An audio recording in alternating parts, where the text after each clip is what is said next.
let me go live if you want to give it to the audience. All right, fair enough. Well, we're live now.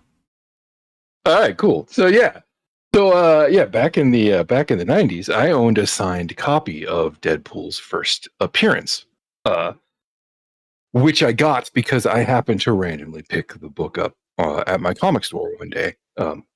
So I walk in, I ask for my regular books because I was that kind of nerd. I bought comics weekly there, and they kept them behind the counter for me so that I didn't have to worry about them being sold out.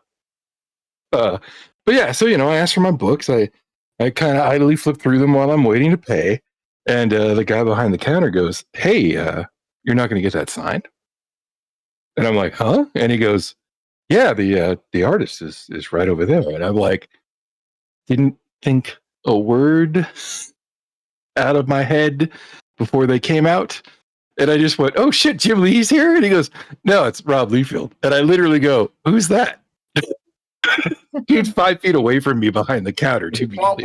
I mean, that's better than the guy who can't draw feet and puts too many pouches on the. Well, I didn't know who he was at the time because this was the first X-Men book he had done. Right. He was fresh, man. Right. And as it turns out, though, he grew up where I lived at the time. And so that was his local comic store, too. And so they were like, "Yeah, dude, we'll host a signing for you." So first guy in line was me, and the first thing I said is, "Who the fuck's that guy?" Aww. Sure, I guess sign my book, dude.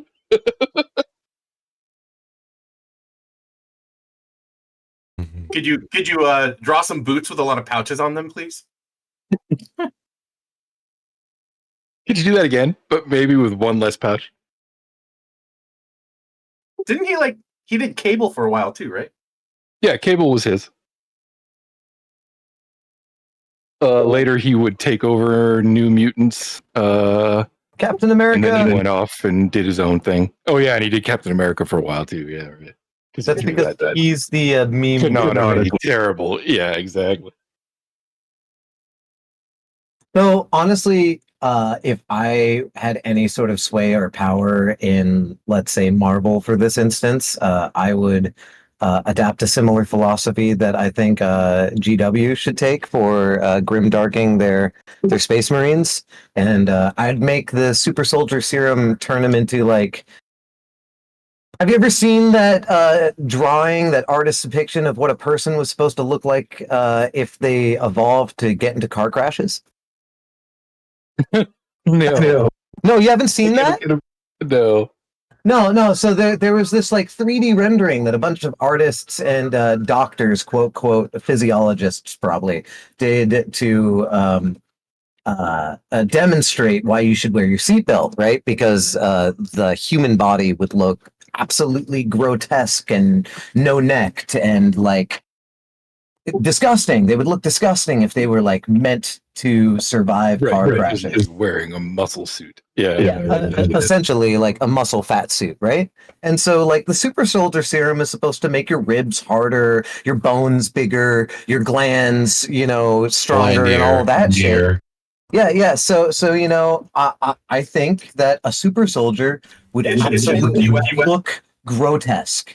They would look weird, like especially like fucking Space Marines, right? They're supposed to have an extra like gland in their neck.